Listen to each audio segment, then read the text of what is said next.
Hi, my name is Lisa. And my name is Joanna. Welcome to video number 1 in our 7 super simple videos. And today we are going to be talking to you about our favorite conversation in the whole entire world is what is an essential oil? Absolutely. Probably the first and easiest way to talk about what an essential oil is to talk about what it's not. And number one on our list is that it is not a snake oil. It is not a gimmick and it's not a fad. It's been here for a really long time and we think it's probably going to be Here to around stay. for forever because it's really good for you. And also, what else is it not? It's not an essential oil that you burn on a candle holder. Because I thought that when I first started using the oils. Went to a friend's house and she said, we're going to be talking about essential oils. And I thought, okay, good. I was thinking about which candle holder am I going to buy and which scents am I going to buy. Needless to say, it's not meant to be burned on a candle holder. Third thing is that it's not a moisturizer. Again, my story is that I had a friend that was using it on her hands as a moisturizer. It's not greasy, it's not oily, excuse me. It's not an emollient that you can use to soften your skin. Now you can use essential oil with your moisturizer, but in and of itself, it's not gonna condition per se your skin and get it all nice and soft. Yeah, because some people kind of think when they use essential oil, oh, it's greasy. Because it has the name oil in it. I don't want to use it because then my hands are going to be greasy and I'm driving or... It's going to stain my clothes. Yeah, and it's not like that at all. Exactly. Even though it's an oil, yeah, it's not oily. Exactly.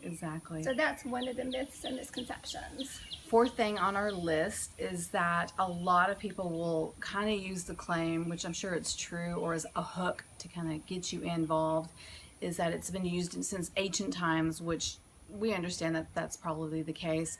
But a lot of times people like to say, oh, they found essential oil in King Tut's tomb. I'm sure they found a version of it, Evidence of it, but it's definitely not what we're using now. Different quality, of course, different altogether. quality of oil. And I've actually even heard the claim that the essential oil they found in King Tut's tomb, you could still use it. Like it was still good. Yeah. And I'm kind of visualizing, they found oil in a little bottle, and it was liquid. You would shake it up and you're like, oh, it smells good. You're putting it on the back of your neck. But obviously it's not going to stay liquidy. Exactly. I don't think for centuries. I think there is evidence that it existed and it was there. We all, perfume, health benefits maybe for back in the day because that's all they had. Exactly. But not quite. Kind of take it with a grain of salt. And the other thing is, as many conventions and conferences regarding essential oils that we've been to, I've never actually heard a speaker, a professional speaker in that area that was educated in that area making that claim that, oh yeah, we opened up King Tut's tomb and there was a bottle of essential oil. So I've never heard that from somebody who's been regarded as an expert. So I think that's kind of important to say. The other thing too is when you start out on a friendship, first thing you want to do is not start a friendship out as being deceptive. So we're going to keep things real. We're going to be honest about it. And that when we are talking about all the wonderful things that essential oils can do on a daily basis, is that we're not going to make a claim that it cures cancer. Because we want to be forthcoming with you guys. I mean, we're starting a brand new relationship. We're talking to you a little bit about essential oils. Asking you to trust us. So we just want to keep it real. And just because there is a lot of information out there. People make false claims that really technically, if they're selling an essential oil, they cannot make. And so we will not make it because, one, we're not comfortable making it. Two, it's probably not ethical that you say that. But I will say, as far as that goes, there's so many benefits to essential oils that we use every single day. Every day, throughout multiple the times day. a day, and with great results. And that we can tell you with 100% assuredness. And again, with the results that we're experiencing. So it's your choice, just hear all this information with a grain of salt and you choose. Digest it, absorb it, kind of figure out what's right for you and what's not right for you. So that kind of dives into then what is an essential oil? It's plant-based. That's probably the easiest thing to say. And generally, there's no additives, there's no fillers. So when you're buying your essential oil at your grocery store, or for wherever your source is, read the label. Your label is always going to give you the best information. And just see what it is, and you'll kind of decide for yourself if you should buy that oil or not. We're such a label-based reading society. So if you're reading your label and the ingredients or the contents that doesn't make sense to you, then maybe that's something you might want not to use. It's kind of like sugar for me. Like, say the other day I bought barbecue sauce, and it had sugar in it. And I thought, well, do I really want my barbecue sauce with sugar in it? Exactly. That's a good point. That's true. And I really don't know how barbecue sauce is made exactly. I mean, tomatoes or something and vinegar. But I don't think I want my barbecue sauce to have sugar. Have a lot of sugar. Because I eat enough of it every day. Did you get that one? No. Okay. I did not. All right, good. So that's an example. Exactly. So essential oils, where do they come from? The next step is that they are from petals from flowers. Petals of the flowers, the leaves of plants. Fruit of a rind. And the resin from a tree bark. So anything and everything plant-based that you would think is qualifies as that plant, that's where the essential oils come from. It depends on if it's a lavender plant or a fruit-based plant, or something that's more of a wood-based plant, such as like frankincense or myrrh or cedar wood. So it just really depends, but they're going to use all of it to get the essential oil. And that essential oil, the essence of it before it's processed is that it's the plant's defense mechanism. Natural defense mechanism.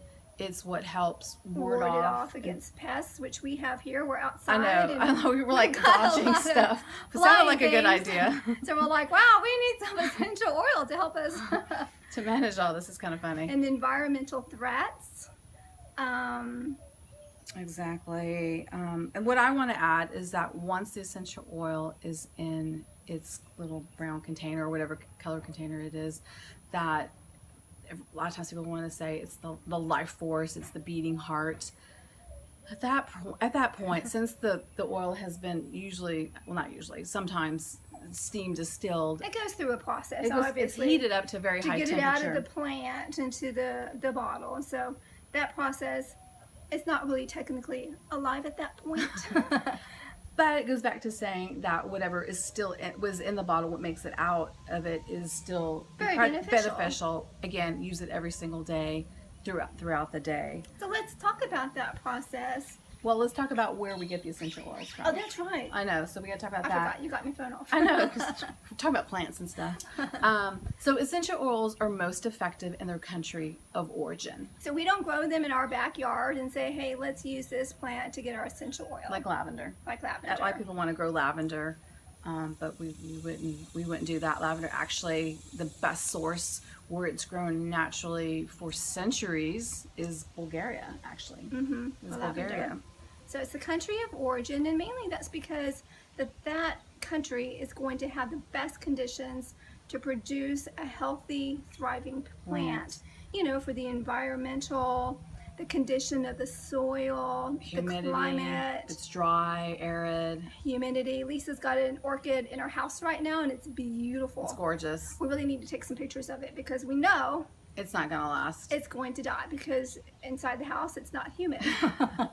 No matter how much I try to take care of it. Exactly. And then the good thing too about getting the oils, growing them in their country of origin, is like they're going to produce the oils that are very aromatic. And have a lot of therapeutic benefits. Exactly. Which leads us to now, how do we get those essential oils from the plants to the country into the bottle? So there's two processes that's going to happen. One is steam distilled, and the second one is cold pressed. So steam distilled is what? Is using a process. It's steam and pressure. And heat, yeah, exactly. 140 degrees Fahrenheit heat. And that process, it's going to separate the oil from the water. Exactly. And that oil is going to rise to the top, and they'll remove the oil. Exactly. Yeah. And so cold pressed is basically where you take the rind of a fruit and it's mechanically just, compressed together. Immense pressure. Immense. Not just a person going, okay, let me grab this lemon, put it in this squeezer and squeeze it. And squeeze it, exactly. Yeah, it's going to be mechanical. A lot of pressure to get the oils out of the citrus fruits. Perfect. Yeah. So that's it. We try to keep it really simple. Super simple. We're not scientists. Not scientists. Don't claim Not going to make be. claims, and I think you're going to fall in love with the oils at the end of all this, like we do. Yeah. So we hope that you found this very useful and beneficial, and we look forward to seeing you in our video number 2, which is the benefits of essential oil. So thank you guys, and you guys take care. See you soon. Bye.